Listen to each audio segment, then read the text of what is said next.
Hello viewers. This is your Michael from Screen Reviews, bringing you a new podcast myself called the Super Sentai Review. And like always, I'm gonna speak very loudly, very clearly, and very slowly, in case you don't understand me. Also, I try to do my best not to break your heart during this audio podcast recording as well, not to cause any audio feedback as well.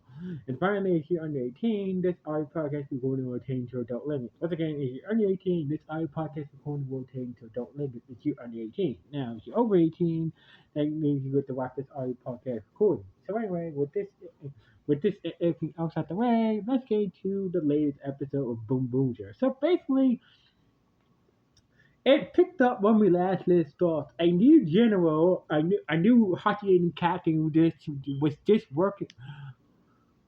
So basically,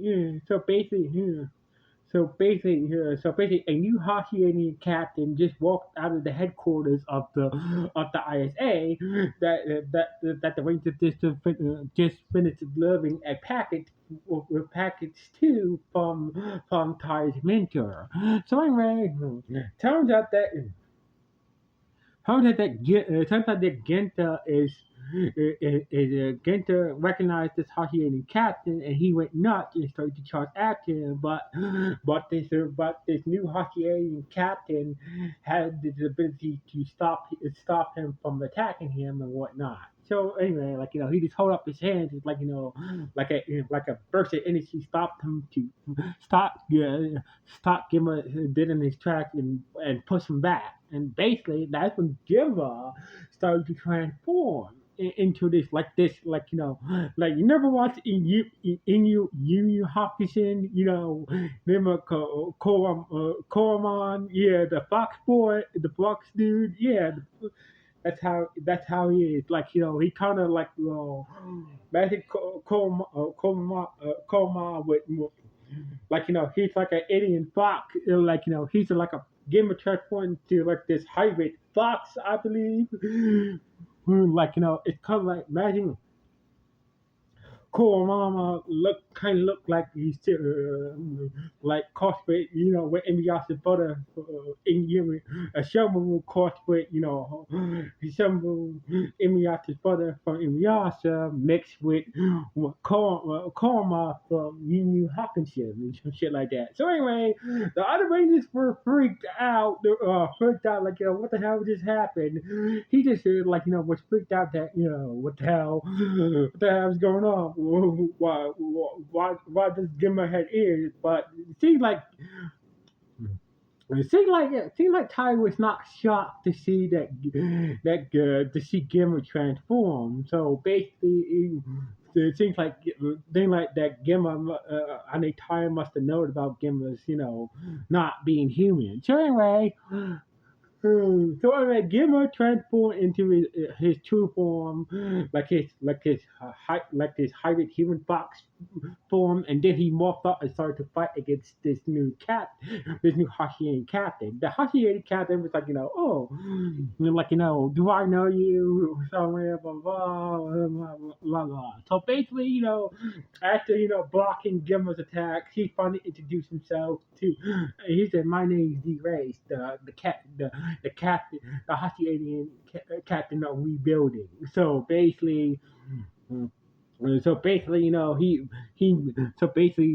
drove the box in the air that he just took from the ISA building, and basically he burned the box. It was just this piece of pipe that was in the box. And he's like, well, I got no time to do what you.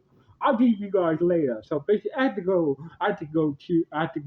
take care of some business. So anyway, and he just left, and Gimma was this out of control, hitting anything that moves until Tyre told him, force him to demorph and transform back to his human form, and basically, tell him that, D-Race is gone, blah, blah, blah, calm down. So basically, the other Rangers, what the hell is going on here? It seems like Tyre and Boomer must have known that Gimma was more and more than human, human in this case. So anyway, meanwhile, back at the ISA building, we see Agent Salvador talking to Ty's mentor, like, are you sure that was a good reason to you to hand over the item the item I was delivering here, and and Salvador is like, yes, it's good, it's a good trade, and plus, D-Race is much more better. It's much more better regional than Cannonball was. So basically, we can deal with D-Race. We can deal with D-Race. And basically, once things are once things are prepared, we'll deal with those Hashirans once we get things prepared. So anyway, so basically, Ty's mentor is like, are you sure? Because we are. Because we are playing with fire with these Hashi aliens. So basically, Agent Cyber forced to confirm that, don't worry, once the time is right, we'll deal with the Hacienda once the time is right. And basically, and he asked Ty's mentor that, how is things going with production. So basically, mass production is so far it's going smoothly. So basically, we should be in full mass production very soon. And then we cut away to a area where we see these three boom boom killer robo being made somewhere at a secret base somewhere, and basically then we cut to back at the Boom Rangers headquarters, and Gimma explained, so basically Gimma explained to the other Rangers, to the others about him being an alien. Agent Sabo was there, so basically, he said that he's from a planet known for shopping and whatnot, like a shopping planet or whatnot. So basically, he lived there peacefully. His father used to rule there, and basically, Diesel heard about the planet he was from and whatnot. So anyway, and basically, Gimmer explained then one day the Hostile aliens came and took over his planet and framed his dad, who is the ruler of this shopping planet, for a crime he didn't admit, and therefore the Hashiryan took over the planet, and basically they're using Gimba's planet resources to help the Hashiryan expand their territories and whatnot. So anyway, after explaining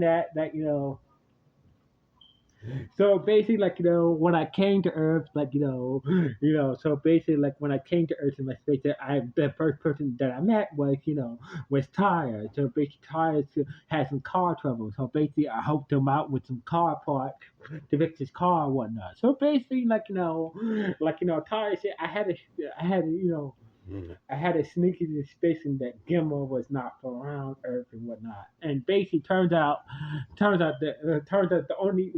the only way he can keep his fox transformation, the only way he can stay in the human form is he has to have a lot of sugar to stay in his human form. So basically, that's the reason why every time you see Gimba for a lollipop, the sugar for the lollipop is keeping his fox form, keeping Gimba in his human form, not revealing his fox form. So basically, the others was didn't care about that, didn't care about about that, and basically Gimma said that D-Race was behind the invasion of his home planet and whatnot. So basically Gimma had to freak the Earth and whatnot. So basically opposite Joe, Minnow was like, don't worry, Gimma, we'll help you, we'll help you get your, help you clear your dad, and get back your homeworld and whatnot. So anyway, Agent Saba was like, after hearing all this, Agent Saba had no choice but since Gemma is not on since Gemma is not a human, he's an alien from the planet. It's her job to keep tabs on Gemma. So basically, Agent Alpha told Gemma that according to my 40 at the ISA, I had to inform you. I had to keep off the base. I had to keep tabs on you, tabs on your whereabouts and whatnot. And basically, Gemma was like, okay, I know this was coming. And basically, you keep you wondering, where the fuck are the Decker Rangers at? So basically, where are the Decker Rangers at? The Decker Rangers should if they're in the same, if the Boom Rangers, if the Boomers are in the same universe, where are the Deck Rangers at? They should be monitoring this alien activity with the aliens and stuff like this. So anyway, so basically, so while that was going on, D-Race introduced himself to Tassa, Detroit, and Yaya and whatnot. So basically, he's like, I'm gonna cut this short. I'm gonna keep this short and simple. I've been sitting here to help better gather gasoline energy from the humans. So basically, that's the reason why I was sitting here in the first place, cause you guys have been doing a terrible job and whatnot. So basically, but lucky for you, lucky we got the resources of giving a planet and whatnot. And basically, I'm expecting a package. So basically, a package dropped out of nowhere and hit D-Trade, Yaya, and Tasa. And basically, well, before I do anything, I'm gonna take a brief nap. So basically, while D-Rex was taking a nap for a few minutes, for a few hours, an hour might have passed, and basically D-Rex was taking a nap because he just came to Earth and whatnot. He did have a major battle with one of the with the Boom Rangers and whatnot. So anyway, Tasha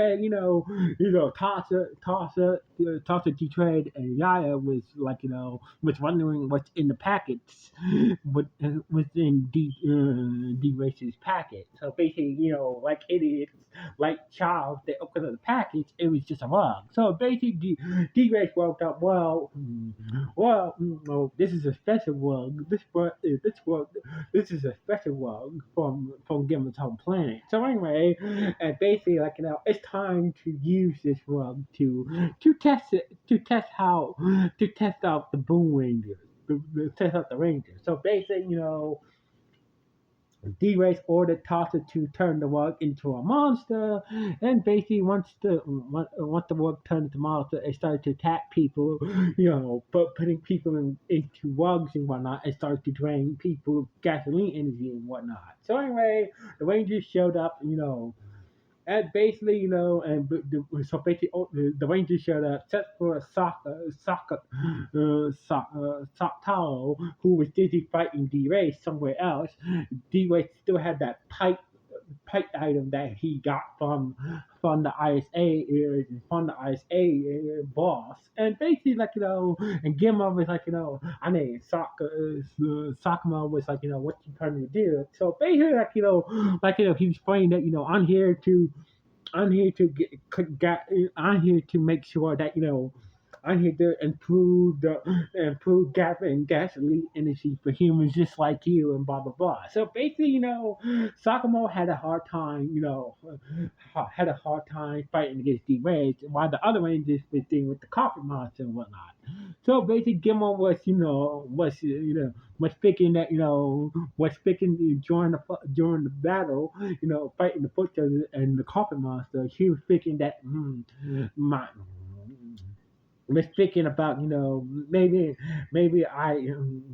these guys are despite what happened, despite me freaking out into my alien form, the others are still willing to help me, get my home planet back, and help free my father. So basically, he was thinking, even though I freaked out and almost hurt them and whatnot. So anyway, they managed to. So basically, Tai transformed into his 119 form and used the Zoom Zoom blaster to destroy the carpet monster. Yaya showed up, made the carpet monster grow, and basically Boom Boom showed up and combined with the Leo rescue Boom Car Zord and formed the Boom Boom 911 rescue Megazord, and basically they took down the carpet monster. So basically, once the carpet monster was taken down, D-Race decided took this opportunity to leave, and basically, so Sakuma did his best to try to take down D-Race, but D-Race is like, was was able to phase through role, he could phase through things as well and block Sakuma's attacks and whatnot. So anyway, somewhere after D-Race, after the monster was destroyed, and D-Race, decided to retreat for now, and somewhere by the waterfall, a few minutes later, by the water by the waterway, we see Gemma with his weapon and morpher in his hand, and basically and Guillermo was to the other Rangers were what the hell, why you showing us here? So basically, Guillermo said that my actions, my hatred towards the race is caused me to lose control of my alien half. So basically, I can't guarantee that the next time I see D-Race, I will be controlling my alien half. So basically, right now, I'm a liability to be a ranger right now. So basically, Gemma saying that, I'm resigning from the Rangers. So basically, and basically, he was about, and he had handed his morpher and weapon to Tyre, but Tyre said, no, you keep it. It might come in useful. So basically, and the other one is Officer Joe Shino, and Minnow was like, what the hell? Ain't he gonna try to convince him to stay? And Tyre said, I understand that understand what you're going through. So basically, I hope that you will find what you find what I hope that you'll find a way to find your way back to us and whatnot. And basically, and that's when Gilmore walked away to the Rangers. The other Rangers looking disappointed at Ty didn't even try to convince Gilmore to stay with the team. Anyway, meanwhile. Meanwhile, back at the warehouse where the hockey alien trio and D-Race is staying at, the hockey alien. So basically, Detroit and the auditors wondering what's so special about that pipe you have in your hand. Well, let's just say this is a special part. This is a special part that will come in very use. And basically, what that cryptid saying, we cut to a scene somewhere under a bridge, on the bridge near a garbage can. We see that little dog that was attached to Mad Rex's hip, still alive. So basically, this is how the episode ended with that little dog that was attached to Captain Mad Rex's hip is still alive. So basically, and this that part that the ISA gave D-Ray must be a part of Mad Rex, and basically maybe that D-Ray is gonna bring Mad Rex back somehow with that part somehow. And basically, this is how the episode ended on this note. So anyway, what do you guys think about the debut of D-Race? So basically, good, bad, or just nah? Or what do you guys think about Gemma's alien fox form? Good, bad, or just okay? Please let me know in the comments below. Anyway, signing off. One.